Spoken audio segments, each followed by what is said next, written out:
Alô, irmãos, bem-vindos a mais um encontro dos estudos da série psicológica Joana de Ângeles.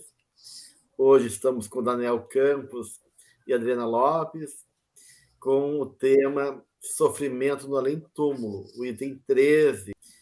E é um capítulo bem importante, já que é uma questão que envolve a todos nós, seres humanos, com o drama pós-desencarne, né? Uma questão importante essa, porque a benfeitora justamente nos traz no início do capítulo uma realidade muito desconhecida para as demais religiões, né? Porque se tem essa visão reducionista e radical que ou tu vai para o inferno ou penas eternas, né?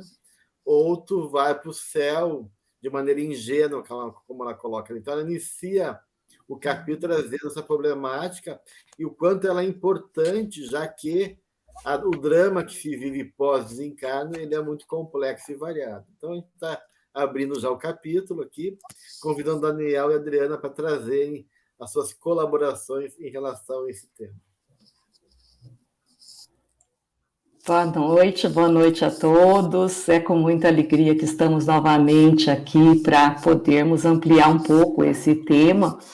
E é interessante olharmos por esse viés, né, da reencarnacionista sobre a questão da morte. E nós sabemos que, como ela começa, né, o capítulo falando que essas religiões ortodoxas lançam a ideia de céu e inferno, se nós olharmos, tem um livro interessante aqui, né?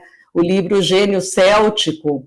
O Leon Denis, ele faz toda uma descrição desse percurso que nem sempre foi dessa forma, né? Ele diz que toda a antiguidade foi iluminada com a ideia da reencarnação, que essa ideia das vidas sucessivas ela estava presente na teoria de Pitágoras, de Platão, da escola de Alexandria, depois nos primeiros templos do cristianismo, em Orígenes, em São Clemente e outros, né? Mas que posteriormente esses véus foram lançados, e é importante a gente pensar no para quê, né, a finalidade dessa questão de se lançar a teoria do céu e do inferno, e o quanto isso gera para o nosso tema, né, no sofrimento no além-túmulo, essa dificuldade na compreensão, porque é exatamente como a pessoa vive a vida que ela vai viver o pós-morte, né? Então, o sofrimento, que é o tema central dessa obra da Joana, ela está muito relacionada com a ideia que se constrói sobre o que é a morte, se é uma pessoa materialista, uma pessoa reencarnacionista, e isso vai interferir diretamente no sofrimento, né, Daniel? O que você fala um pouco disso? Olá a todos, é uma alegria de novo estar aqui com vocês nos estudos da Joana.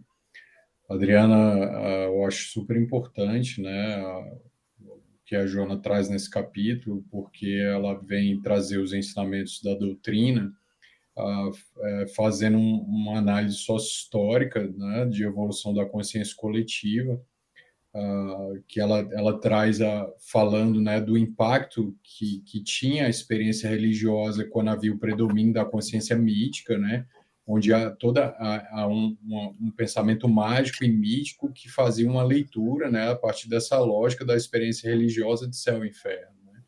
Isso trouxe sérias consequências, né, para o desenvolvimento da psique nesse sentido, em termos da imortalidade, né, na ideia espírita, porque o indivíduo via o céu e o inferno como algo fora do seu estado de consciência, né? E a Joana vem trazer que esse céu, essa experiência, né, de céu e inferno, na realidade, é um céu e inferno consciencial, né, que o indivíduo vai, a partir dessa realidade de conexão profunda consigo mesmo e com a vida, né, se liberando de uma série de automatismos, ele vai ser construtor desse estado de consciência, né, que vai ou lhe de alguma forma, escravizar as questões compulsivas, instintivas da alma, ou vai o libertar, né, numa sensibilidade maior na direção de afetos mais sensíveis, né, e que ela coloca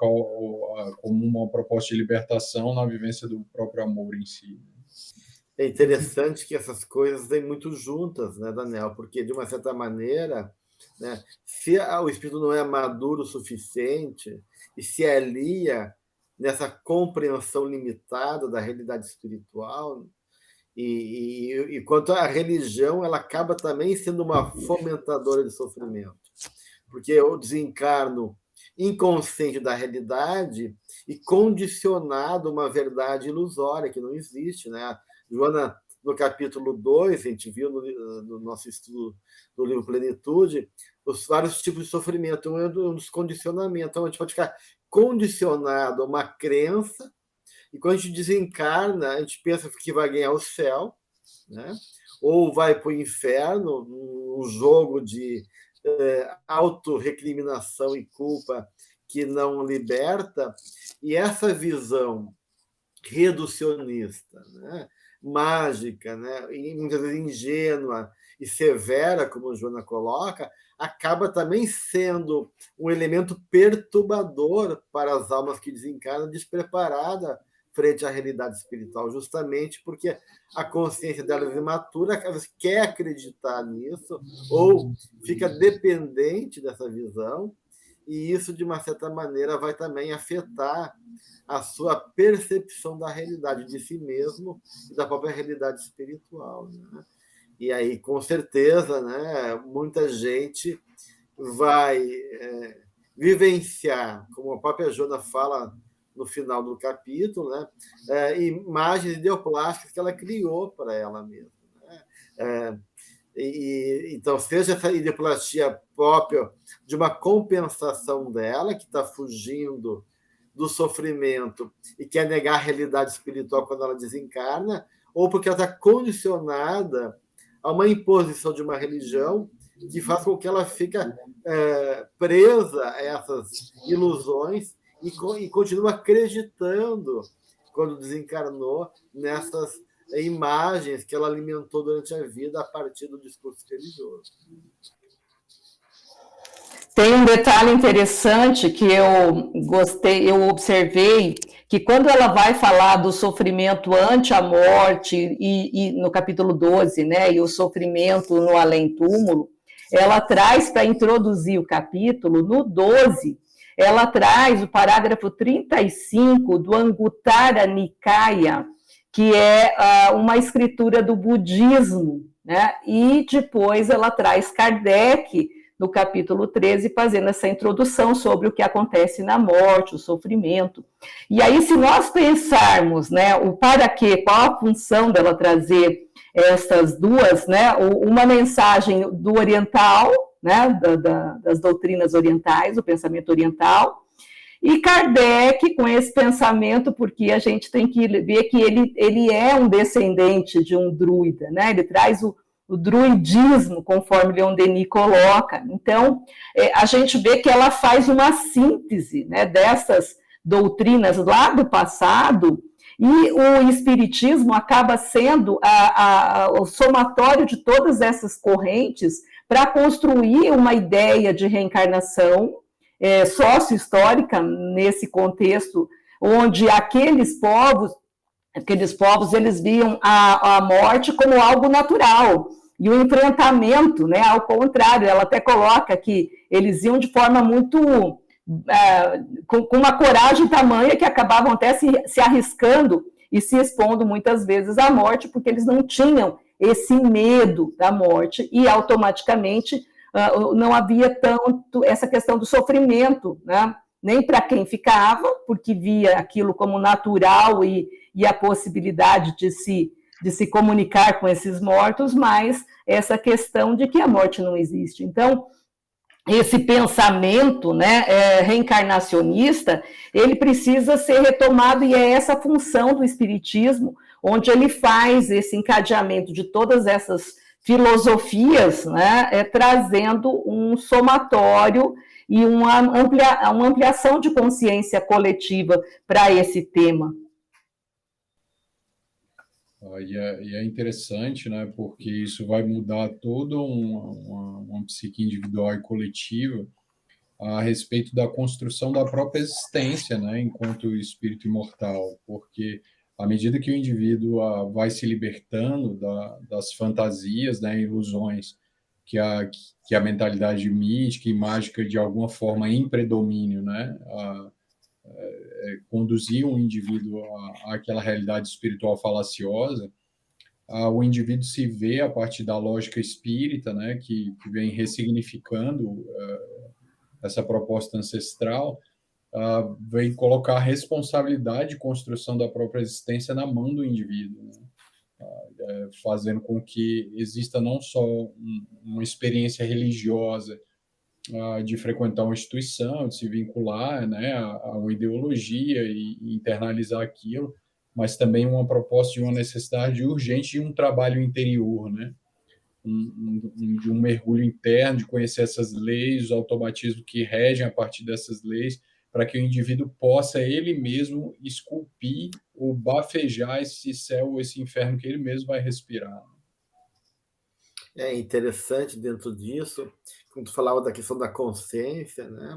Que uma das questões fundamentais nesse processo todo, justamente, é as nossas motivações internas, né? No segunda página aqui, a Joana vai trazer essa questão da culpa, né? Que, de uma certa maneira, o desencarne é o confronto com a nossa consciência, é realmente esse se deparar com a nossa própria realidade interna, né?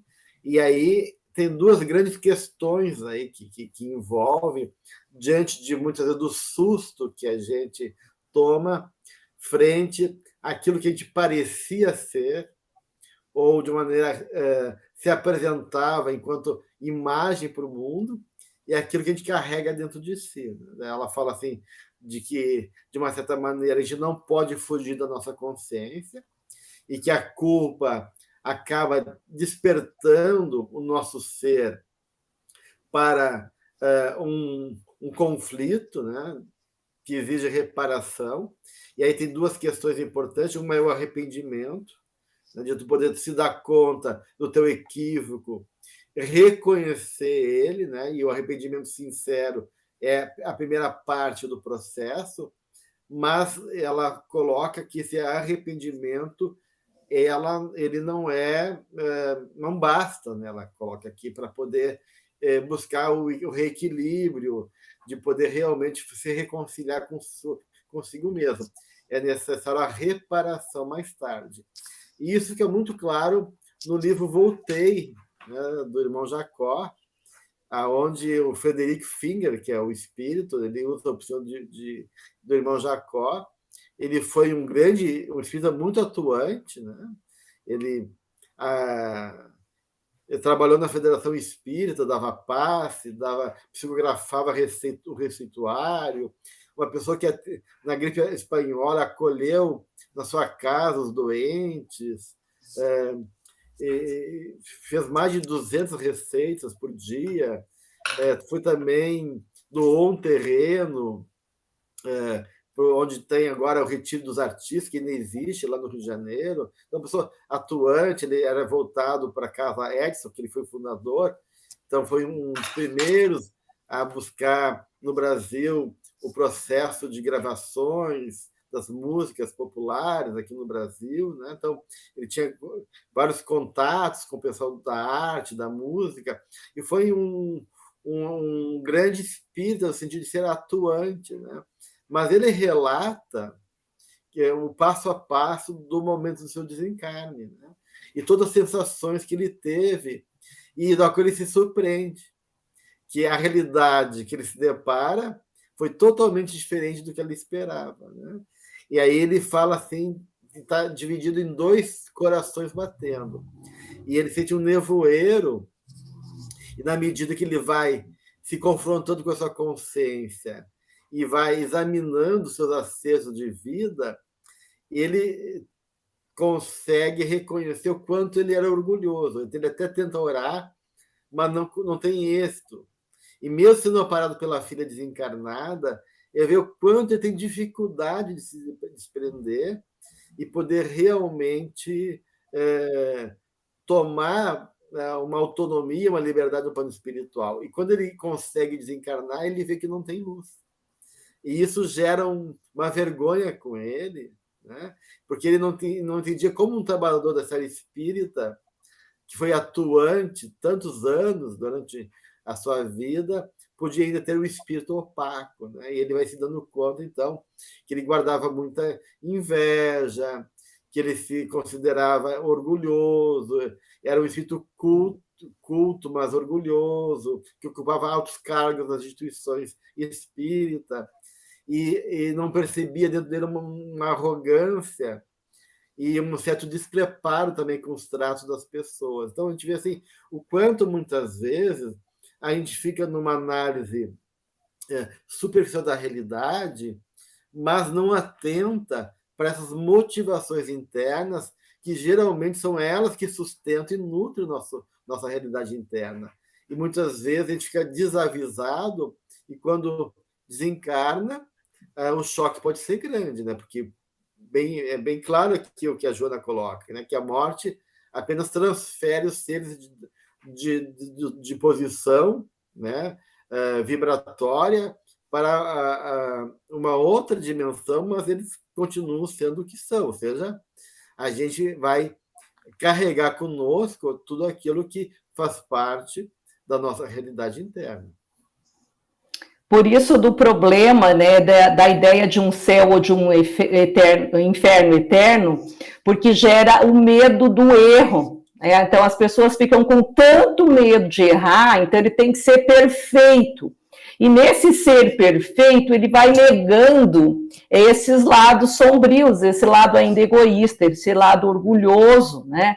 E então o erro, Joana coloca na sequência, né, dessa parte do capítulo, que o erro ele prende o indivíduo e por isso que ele deve ser corrigido, né? Então esse comportamento torna o indivíduo digno e liberta-o do mal praticado. Então é necessário errar. O erro faz parte da experiência humana, e nessa experiência humana, ele vai se experimentando, ele vai vendo o que dá certo ou não, e ele vai ampliando a sua consciência.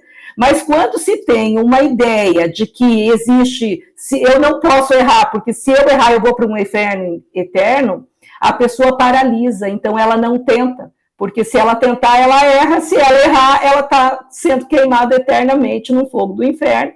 E aí a gente vê as imagens disso no inferno de Dante, né? Que ele vai para o céu, inferno e purgatório, e ele traz isso em forma de um poema belíssimo. Então, de certa forma, então, ele liberta, né, do mal praticado, promove a experiência, e é essa experiência que vai gerar essa consciência no espírito, e ao mesmo tempo estimula a seguir rumo aos patamares mais elevados, gerando a felicidade. Então, o erro, ele é uma alavanca propulsora do progresso, mas é necessário a responsabilidade. O erro como uma tentativa e erro, né? Mas que a pessoa tome consciência do que deu errado para que ele possa se transformar. Então, ela vai dizendo que a morte não livra o ser da ilusão da posse. Então, a posse é uma ilusão que, quando a pessoa morre, aí a gente vê os relatos dos romances espíritas, né? De pessoas presas. O próprio Leon Denis, nesse livro, conta histórias, né, dos espíritos que ficam presos em castelos, em locais, assombrando aquilo, porque ele tem aquela ilusão que ele é dono daquilo tudo, né? As presenças das paixões primitivas, então, a morte não tira a pessoa do estado evolutivo que ela se encontra, se ele está ainda vivendo essas paixões, ele vai continuar nesse estado, e nem do egoísmo, né, que são transferidos do plano encarnado para o desencarnado. Então, a morte, a gente não vai mudar como num passe de mágica só porque nós deixamos o corpo material. Eu acho que não é que seja uma necessidade de errar, né, Adriana? Mas faz parte do processo, né? É melhor enfrentar a vida e errar do que não viver, né? Ou seja, de certa maneira, o exercício da vida nos desafia a levar adiante nosso compromisso mesmo errando, né?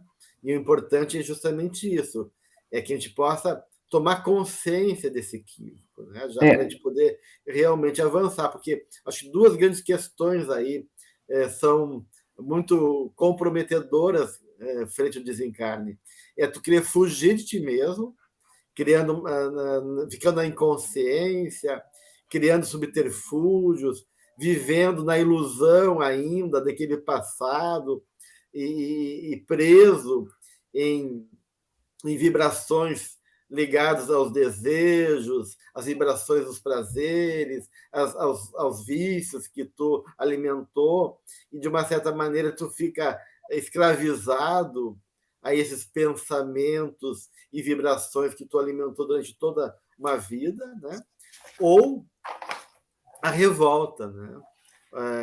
A Jona fala que em alguns momentos o espírito se esbraveja e exaure-se, porque ele fica revoltado, ele não aceita a sua condição e se revolta contra a vida, contra Deus. Então, essas duas posturas, né? Seja a fuga da sua consciência, aprisionado a sua mente das suas próprias sensações, ou a revolta que se volta contra a vida, essas duas questões me parecem muito problemáticas para aquele espírito que desencarna, né? E para mim isso acaba trazendo a partir disso um tempo terrível de aprisionamento que vai demorar muito para ele poder romper daí com esse esquema, essa armadilha que ele acaba impondo para si mesmo, né?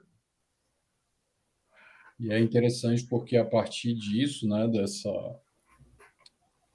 dessa proposta apresentada, né, de deixar a vida entregue, né, sem uma reflexão a respeito da própria existência, leva o indivíduo a uma possível construção desse inferno pessoal, que também vai ser experimentado aí numa psicosfera coletiva, mas ela traz também a necessidade de fazer essa descida ativa para o próprio inferno de alma, né, ou para essa própria realidade, né? Porque o que o corpo recalca, a morte libera. E uma vez que o indivíduo faz esse mergulho de maneira ativa e consciente através desse trabalho interior, né, ele se libera, né, dessa ideoplastia, dessa formação mental que posteriormente iria lhe atormentar, né, numa situação de morte, e ele começa a estabelecer uma realidade consciencial dentro de si, né, fazendo uma catábase, essa descida necessária a esse mundo das sombras nosso, né, e que, através desse processo ativo, vai levar ele a construir esse céu, né, que a gente almeja. E é muito interessante porque, como o Gelson está dizendo, né, à medida que essa consciência egóica ela não se propõe a se interagir com essa realidade do inconsciente, né, se instala uma realidade regredida, né?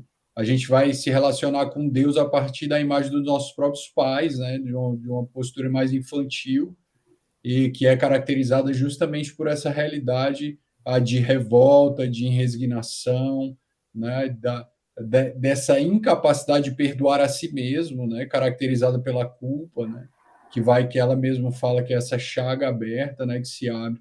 Então, parece uma reação em cadeia, né, que submete a alma a um processo de sombra automático, e que é a pior forma, né, de gerar consciência, né? É um sofrimento que gera sofrimento, né? Então, gerar consciência a partir de uma experiência ativa numa região de consciência de baixa vibração, deixa outras marcas, né, e outros complexos que vão dar um trabalho danado na existência né, posterior para serem integrados também. Que forte isso, né? Porque, de uma certa maneira, o desencarne, ele, de uma certa maneira, relativiza o ego, né? A nossa individualidade, né? Enquanto padrões que caracterizavam o nosso jeito de ser, eles são superados, né, por uma consciência mais ampla. Então, a tendência do espírito, quando tem uma certa lucidez, uma certa evolução, é ele se despojar desses resíduos da encarnação e relativizar alguns elementos e ficar justamente no seu nível de estágio evolutivo, né?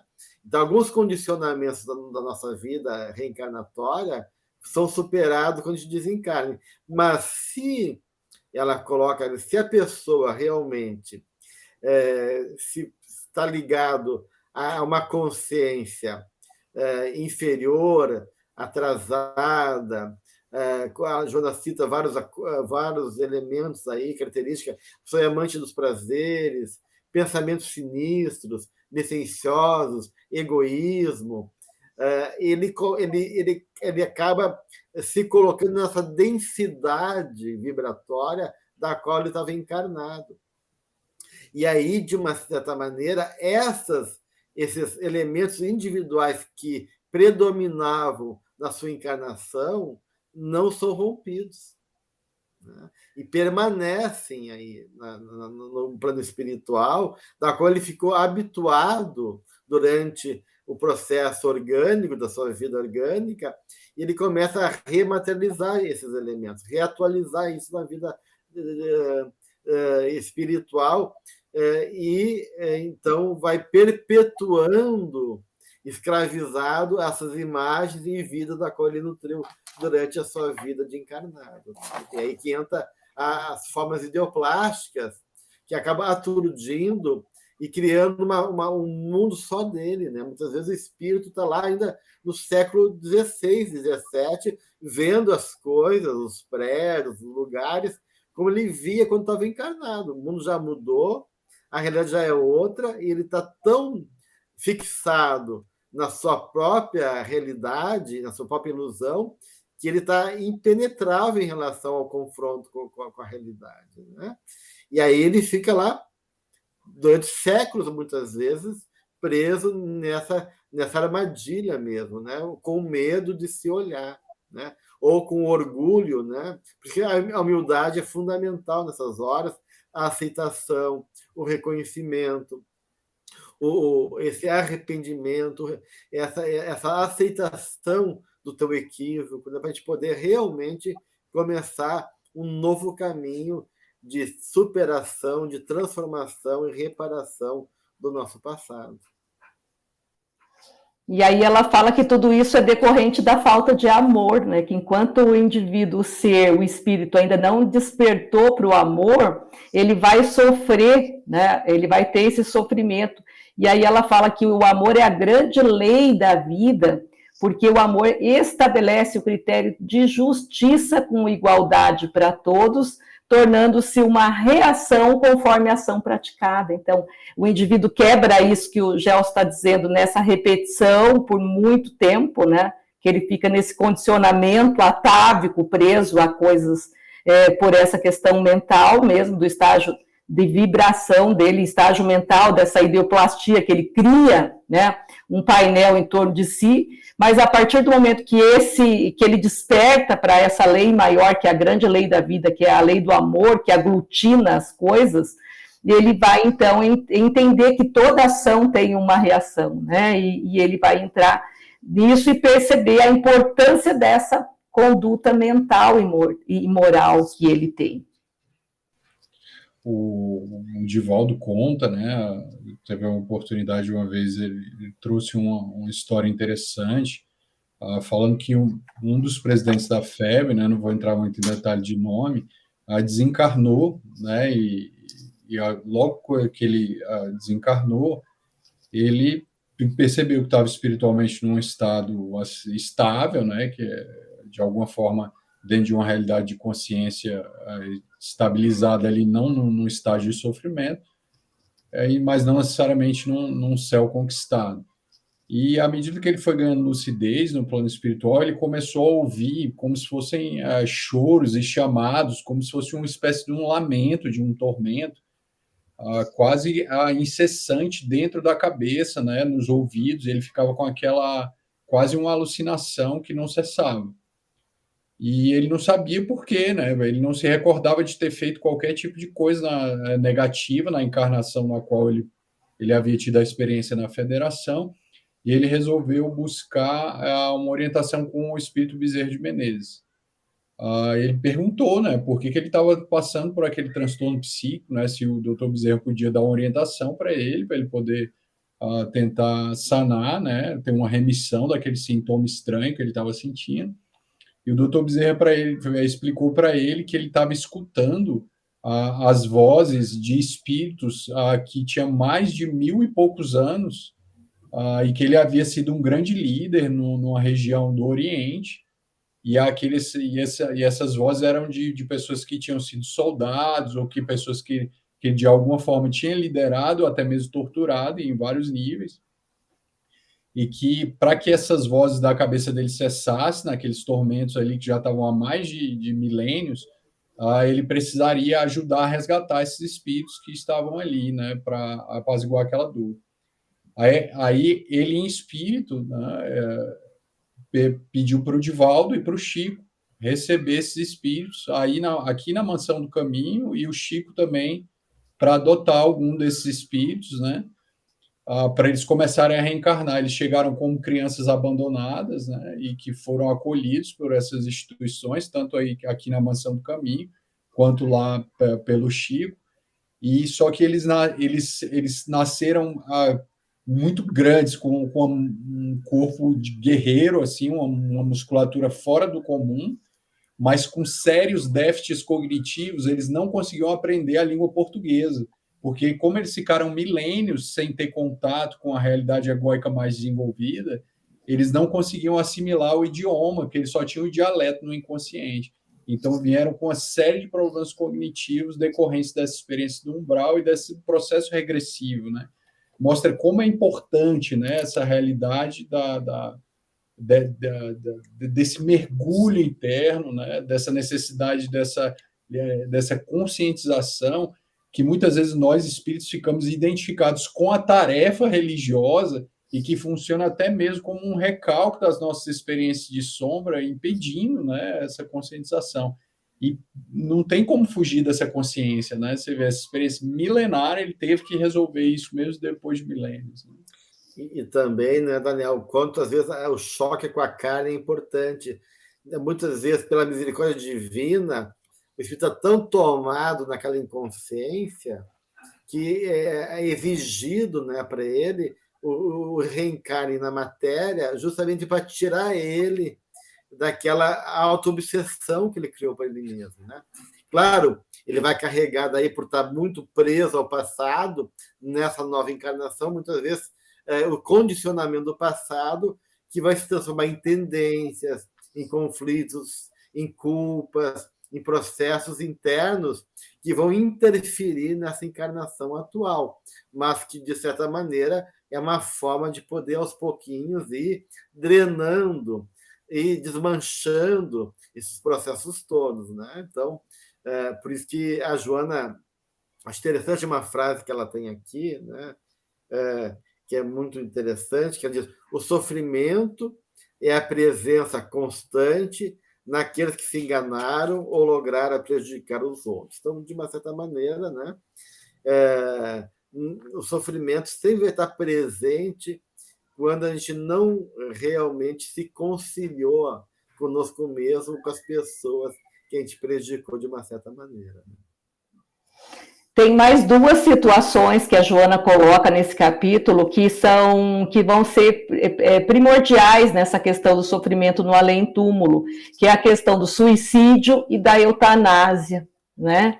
Então, ela fala que a pessoa, né, por ignorar as leis da vida, quando convidado ao sofrimento, e esse espírito ainda é imaturo, ele se entrega por rebeldia, e aí ele vai para o mecanismo de fuga, e aí ele pode fazer uma opção para o suicídio como uma fuga desse sofrimento ao qual ele é convidado a vivenciar.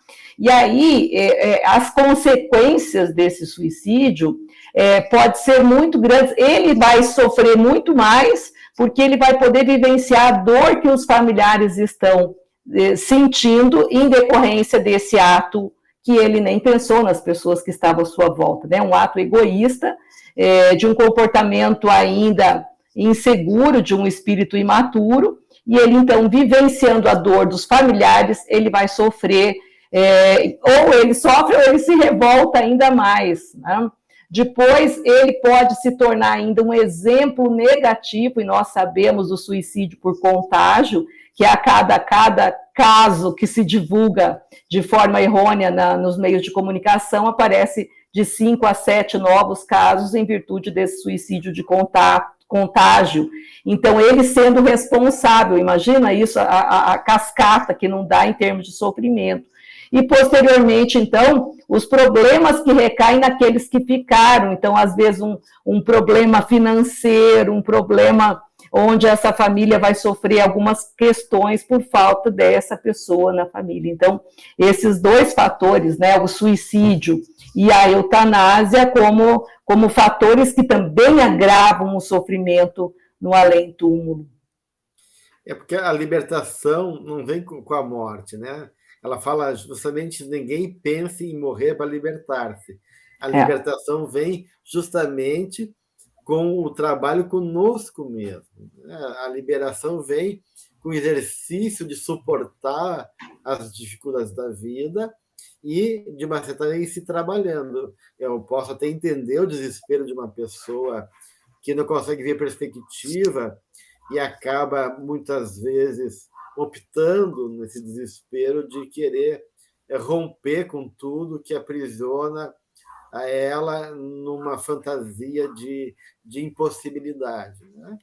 Mas a gente tem que ver que o problema não é a vida e não é a realidade. O problema é a gente não enxergar a possibilidade, a gente não se dá o direito, né, de encontrar esperança e recurso, e aí a gente acaba, muitas vezes, entrando num sofrimento absurdo e, na tentativa de solucionar esse sofrimento, a gente quer se libertar, né, do corpo físico, mas, como ninguém se livra de si mesmo, né, a gente vai ter que carregar nós mesmos depois do desencarne.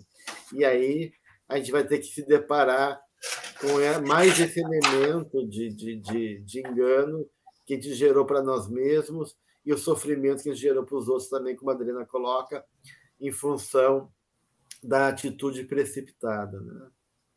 Uma das questões que ela coloca aqui, que eu queria ver com você, quando a Adriana fala do amor, que é a grande lei da vida, né? Ela fala que realmente é o amor que estabelece o critério de justiça como um elemento de igualdade para todos, né?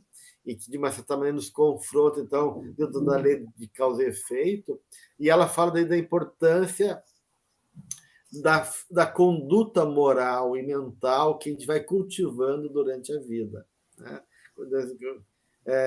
E aí, o quanto o tipo de desencarne e o tipo de vida espiritual, né, depende, né, desses hábitos e da experiência encarnatória que foram ou favorecendo a libertação de padrões do passado ou nos retendo em hábitos negativos, da qual a gente vai, de uma certa maneira, nos deparar quando desencarnar. Então, o trabalho, se a gente quer uma boa morte e um bom desencarne, a gente não pode ficar esperando, né? Ou essa ideia de arrependimento, ou essa ideia assim de que a vida no plano espiritual vai ser um alívio dessa vida difícil, né? Ou seja, a vida, se é difícil para nós agora, ela não quer dizer que ela vai ser melhor depois, né? E que a grande questão que a vida nos dá é justamente o nosso presente. É ele o elemento essencial da nossa vida em relação ao trabalho daquilo que a gente cultiva e do esforço que a gente faz, e esse esforço justamente vai aos pouquinhos, mesmo que a gente não consiga superar as adversidades, isso vai criando resistência espiritual, vai trabalhando os recursos morais e vai educando a nossa mente para que depois, desencarnado, a gente possa, então, olhar para o passado e ter uma compreensão melhor e ter conquistado recursos internos que nos fazem daí justamente ter uma vida mais salutar, mais leve, menos pesarosa em relação à vida que nós tínhamos enquanto encarnados, né? E aí ela coloca da necessidade de se libertar desses condicionamentos materiais, né? E a necessidade também de disciplinar duas grandes ferramentas, que é disciplinar a mente e disciplinar a vontade. E com isso se adaptar de imediato ao plano, à vida no plano espiritual, quando perceber, né, que está desencarnado. E aí eu me lembro de uma das palestras do Divaldo, ele falando que ele foi convidado por Joana a visitar um companheiro do grupo da mansão que havia desencarnado. Eles iam acompanhar ao momento em que ele estaria despertando no plano espiritual, né, para ajudar nessa questão da adaptação. E aí a Joana ainda, por várias vezes, repetiu a necessidade dele fazer o silêncio interno, né? E aí, quando o Divaldo chega e ele percebe a cena daquele irmão deitado, a sua volta os familiares, a equipe dos espíritos amigos, os mentores, ele se emociona. E naquela emoção, a Joana olha para ele e falou assim: eu falei para você ficar quieto, né? Porque, de certa forma, a emoção dele prejudicava essa adaptação desse espírito recém-desencarnado a essa nova vida no plano espiritual. Então, olha a sutileza dos detalhes que é a vida após a morte, para que possa se desvencilhar desses condicionamentos mentais e da vontade, porque ele tinha vontade de ir acolher, abraçar esse amigo, mas ele estava, de certa forma, atrapalhando a essa adaptação, né? Então, muito interessante esses relatos, e eu acho que a gente aprende tanto quando ele dá esses exemplos do que acontece nesse momento, né, após a morte. Tem duas coisas aí importantes, né, Adriana? Porque a gente vê, nesse exemplo que tu desse do próprio Divaldo, o quanto a área do sentimento, né, e da atitude mental ela é fundamental nesse processo de harmonia ou desarmonia, né, tanto em relação à ajuda ao desencarnado, como a nós mesmos quando desencarnamos, né, da nossa própria forma de lidar com a realidade frente à nova condição que nos encontramos no plano espiritual. Daí ela fala da importância do que a gente cultiva em relação às nossas fantasias, né? E o quanto a gente... E aí duas coisas, né? Tanto aquilo que a gente vai alimentando enquanto sensações e hábitos que nos aprisionam, e de uma certa maneira a gente vai ficando acostumado com certas vibrações, né? Assim como tem certos gostos. Eu gosto de comida ácida, eu gosto de comida doce, a gente vai se acostumando com certos padrões emocionais e a gente não consegue viver sem aqueles padrões emocionais. Então, isso é uma das coisas complicadas, porque se libertar disso lá depois se torna difícil. E outra coisa que ela aponta também em relação a esse trabalho com sentimento é os efeitos das coisas não elaboradas, em especial a amargura, né?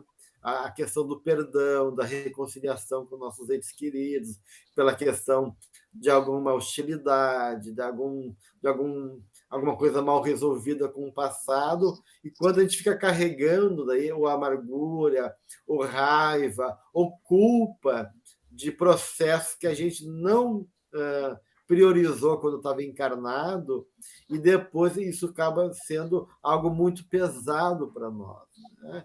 E por isso que a importância do perdão, do auto-perdão, do trabalho com esses sentimentos, né, que envolvem o amargor, a raiva e sentimentos outros que nos puxam para baixo e acabam muitas vezes enredando a nossa caminhada evolutiva. E é interessante, né? A Adriana trouxe isso, tu também falou um pouco, Gelson, dessa questão do suicídio consciente, né, como esse mecanismo de evasão, né, através do comportamento suicida, eutanásia, que a Adriana citou. Mas ela fala, ela traz também essa vivência, né, que muitas vezes ela é egocintônica, dá um prazer, né, viver essa materialidade, ela é muito sedutora para o ego, envolve o ego, é hipnótica para o ego, e que não deixa de ser um suicídio inconsciente, né? Que o indivíduo, de alguma forma, fica aprisionado, né? A essa realidade da sombra, e ele acaba, de alguma forma, também se evadindo da sua realidade interior e do autoencontro, né? Através desses comportamentos que ela traz na condição das paixões, né? Dos condicionamentos. E isso é o oposto, né, do processo que ela vem trazer, né, não exatamente com essas palavras, que o céu, na realidade, é um estado de consciência, né, e que essa verdadeira paz, na realidade, é uma conscientização que o indivíduo conquista através do processo de individuação, né? Ou seja, muitas vezes nós vamos precisar realizar movimentos de alma, né, ou experiência, se relacionar com determinados personagens internos nossos que não vão ser prazerosos, e muitas vezes até dolorosos, né? Mas que, de alguma forma, vão gerar uma ampliação de consciência como um processo de transformação e não de aprisionamento, né? Enquanto que nós, se deixarmos isso na mão da morte, né, aos processos automáticos, vai gerar por um processo de saturação, né, onde vai haver o sofrimento gerando mais sofrimento aí a partir dessa realidade. E aí a gente vê, né, Daniel, acho que a gente pode falar de 3 tipos de sofrimento pós-desencarne. O sofrimento da consciência de culpa, né, que te persegue, muitas vezes os próprios obsessores também nos perseguindo e nos confrontando, como no próprio exemplo que tu deste, né, desse senhor que desencarnou, e ouvindo os lamentos dessas almas ligado ao passado dele remoto, né? Então, a nossa consciência chamando a gente para reparação, para arrependimento, reparação. Então, esse é um tipo de sofrimento, mas acho que é o sofrimento ainda melhor, que é o sofrimento dessa alma que está desperta e olhando para si, o sofrimento daquele que quer se enganar, né? E cria uma ilusão e foge da sua consciência, criando essas ideoplastias para fugir de si mesmo e vivendo uma realidade que não existe, da qual ele começa a nutrir como se fosse um tipo de delírio, né? Ele fica num processo auto-obsessivo, numa ilusão, e pode levar anos, milênios nesse processo, querendo evitar o sofrimento, mas daí trazendo mais sofrimento, que um dia ele vai ter que despertar, né? E ver o tempo que ele perdeu e o tempo que ele gerou de complicações na vida dele, e um terceiro sofrimento, que é o espírito orgulhoso, né? Que se revolta e, com o seu controle sobre a vida, se impõe uma fantasia de superioridade, né? E inverte o jogo. Em vez de ele se sentir culpado, ele quer aprisionar as outras mentes e criar, através da fantasia do poder, um controle, né, sobre ele e o mundo, assumindo esse lugar de Deus, né, de ele ser o grande regente, e também criando, através da sua soberba, do seu orgulho, um caminho que vai se alastrar, porque ele vai se comprometendo cada vez mais espiritualmente. E um dia também ele vai ter que acordar, né, e fazer essa queda, né, esse cair em si, que a Joana coloca tão bem, né? E aí, né, acumulou durante todo esse período uma série de comprometimento que poderia ser evitado se ele pudesse ter a humildade de olhar para si mesmo e assumir a sua própria limitação. E aí que o Daniel fala, né, que então essa morte pode ser em vida, né?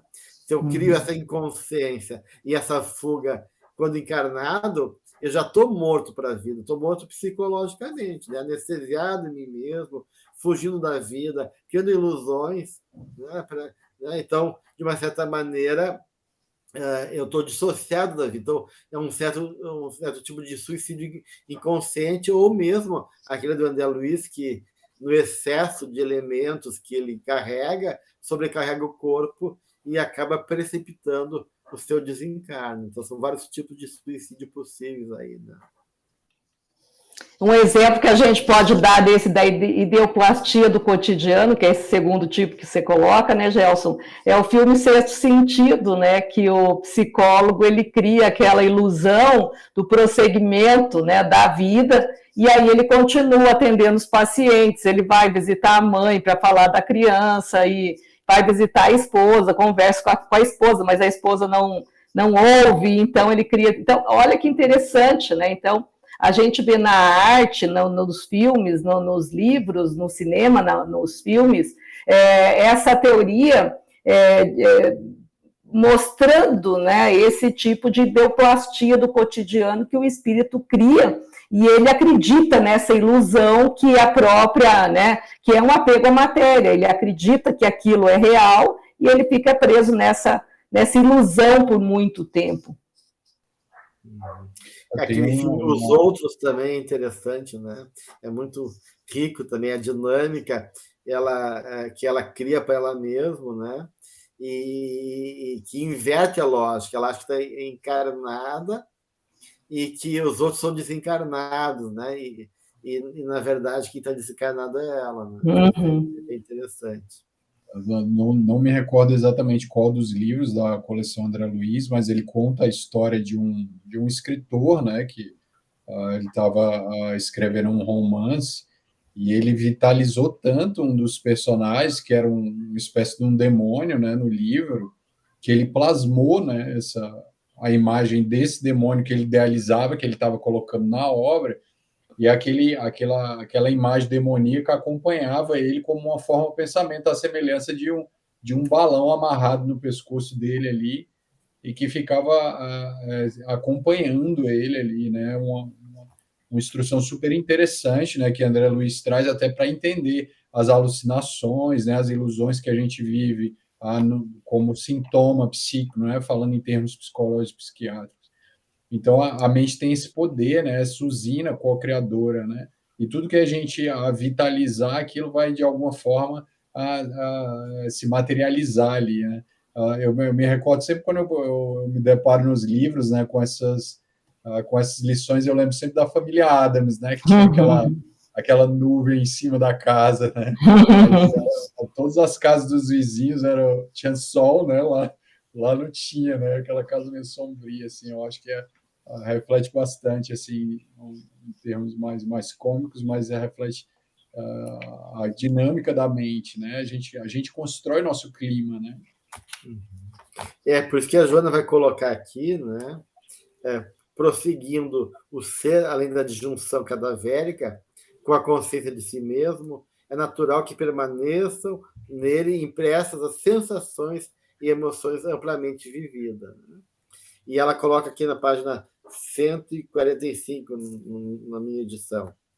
A morte, em hipótese alguma, faz cessar o sofrimento, porque, não anulando a consciência, faculta-lhe logicar e vivenciar o prosseguimento das experiências, e porque as percepções pertencem ao espírito, continuam sendo transformadas nas delicadas engrenagens da energia em sensações e emoções. Então, a gente vai realmente continuar vivendo aquilo que nós, de uma certa maneira, alimentamos enquanto espírito, da qual a gente não tem como se libertar de uma hora para outra. Né?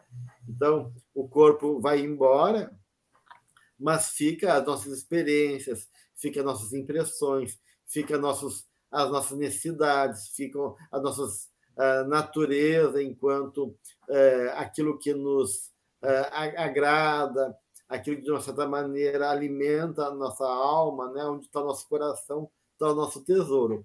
E a gente vai se deparar, então, com aquilo que nós cultivamos durante a nossa própria vida, e muitas vezes a surpresa pode ser grande em relação a isso. Para mim, o grande ápice desse capítulo é quando ela fala, né, que a educação moral e espiritual do ser é o instrumento seguro para libertá-lo do sofrimento na Terra, como no além-túmulo, facultando-lhe vida em abundância de paz.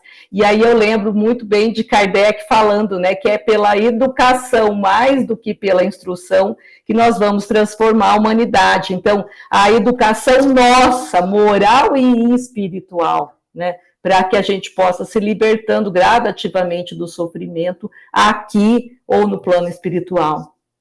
Uhum. E ela coloca também aqui, Adriana, acho tão importante isso que ela fala, que é indispensável a libertação dos condicionamentos materiais, disciplinando a mente e a vontade, de modo a adaptar-se de imediato à vida além da vida. Somente assim o sofrimento pode ser evitado. Então, de uma certa maneira, por mais difícil que seja a nossa própria realidade, né, fugir dela nunca é um projeto interessante, não é a melhor estratégia. Né? Então, a gente tem que olhar para a gente, reconhecer a nós mesmos, né? Quanto mais cedo, melhor, então, nessa vida ainda, antes de desencarnar, a gente poder realmente avaliando, né, nosso pensamento, o tipo de fantasia que nos move, que tipo de emoções nós somos assaltados, né, o que vem espontaneamente do nosso ser. A gente prestar atenção em nós mesmos e aí podendo, de uma certa maneira, então, ir disciplinando, educando nossa vontade e podendo, de uma certa maneira, ir rompendo com esses padrões que a gente muitas vezes já vem carregando em muitas vidas anteriores, né? Ou depois de desencarnado não poder não fugir, né? Eu me lembro que o meu pai, antes de desencarnar, estava numa situação delicada e ele era um homem sem religião, ateu, e de uma certa maneira ele tinha evitado se confrontar com as suas próprias realidades internas. Eu disse: papai, quando tu desencarnar, me prometa uma coisa, pelo menos. Aceite o que acontecer contigo. Aceite, né? Não tenta evitar fugir disso. E pede ajuda. Né? Aceite e pede ajuda. Porque, como ele estava despreparado, né? Porque ele criou todo um condicionamento em cima de uma fantasia de que a vida espiritual não existia e negou olhar para certas questões importantes, o meu medo é que ele desencarnasse e que quisesse impor ainda essa fantasia para ele, fugindo de si mesmo. Eu falei: olha, quando desencarnar, o que for que acontecer contigo, olha, aceite e começa, então, de uma certa maneira, a reconhecer e peça ajuda. Né? Porque daí isso já, de uma maneira, se não resolve, pelo menos abre espaço, né, para um processo de amparo e conscientização. Essa consciência, né, que ela traz, né, e que desperta da ilusão e se desprende das fantasias, né, construídas, né, vai passar, né, em algum nível, ela traz aqui por essa experiência de culpa, né, até como um mecanismo de defesa, né, mas que gera aí mais sofrimento ainda. Tu traz essa experiência dessa orientação, né, que tu teve da experiência com teu pai, muito bonito até, e mostra como é necessário, né, passar por essa rendição, né, o ego reconhecer esse lugar de pequenez, né, ante essa realidade, para poder integrar essa própria realidade até ser auxiliado, né, por essa realidade que nos cerca, né. Como é difícil para nós, né, de alguma forma, e a gente sempre cai na culpa, né, de alguma forma, como mecanismo de defesa da nossa realidade, né, uma crise moral que a gente experimenta, né, a culpa passa por isso, como a gente tem dificuldade de assumir que algo em nós desejou as coisas que nós vivemos, né? Alguma parte de nós quer aquilo, né? E uma vez que a gente se abre a isso, né, a gente já como já trouxe nessa experiência com o pai, né, pode ser que não resolva por completo, mas só de não estar preso nos automatismos da culpa já é um grande avanço, né? Então, se relacionar a partir dessa aceitação também da própria realidade interna, é um começo de libertar-se, né? E não se identificar também, né? E atuar a partir dessa sombra aí. A culpa não pode gerar, né, um pesadelo para si mesmo, né? Porque ela fala que o arrependimento ele deve despertar a responsabilidade, né, que convida à reconstrução, à renovação, diz a benfeitora, né, para que ele possa reparar, né, sem essa aflição desnecessária, né, que a gente acaba impondo aflições que, em vez de ajudar a gente a se recompor, acabam nos empurrando mais para baixo ainda. Né? A gente vê o quanto esse capítulo é interessante, né, gente? Quantas questões complexas e extremamente profundas que envolvem nessa dinâmica psíquica dentro da realidade espiritual que a gente vai construindo nessa e enquanto desencarne. Né? Então, acho importante esse trabalho aqui que Joana está nos trazendo, né? De olhar para essa questão do desencarne e do sofrimento no além-túmulo, independente da nossa crença, né? Porque, acima de tudo, espírita ou não, o que fica é o que é essencial, o que a gente cultivou e o que a gente alimentou durante a nossa caminhada terrena. Então, que a gente possa, de uma certa maneira, trabalhar nosso apego, trabalhar nosso orgulho, trabalhar as nossas limitações e se desprender, né, cada vez mais desses caprichos ilusórios que o nosso ego se impôs durante essa encarnação. Muito bem, então, a gente encerra o nosso capítulo 13, o sofrimento no além-túmulo, e temos ainda mais um capítulo para fechar o livro Plenitude, que é a libertação do sofrimento. Desejamos a todos, então, que possamos continuar esse estudo com a benfeitora, que nos traz tantas luzes a iluminar nosso caminho e nos ajudar a compreender melhor o Evangelho de Jesus.